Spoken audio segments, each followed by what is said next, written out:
Concocting terrorism-related incidents to justify unpopular political policies is a well-known tactic of Western governments. And this week, Canadians appear to have fallen victim, yet again, to that tactic.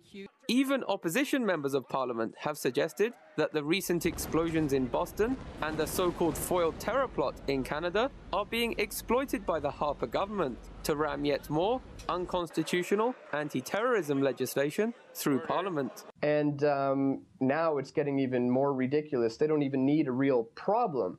They just need the perception of a problem.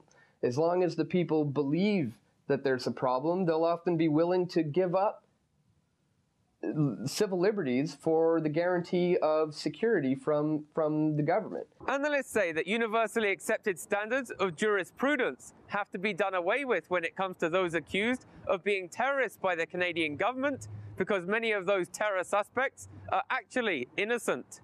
Legal experts say that the lack of an actual terrorist threat in Canada explains why Canada's government is quick to pass legislation which allows terror suspects to be detained without evidence or charges.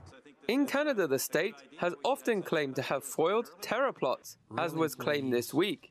However, time and time again, those accused of terrorism turn out to have been set up by intelligence agents and other beneficiaries of a fear-based society. We had the now famous case of the Toronto 18.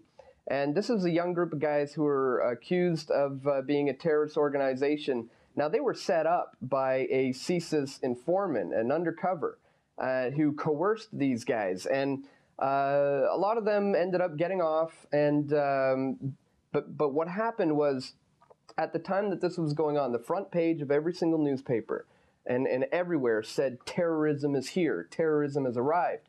Later, it came out that this wasn't necessarily true, but the problem is the damage was already done.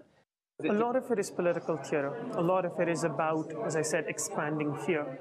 A lot of it is about a real global sway over towards this idea of we're a risk-based society. We are constantly looking out for threats.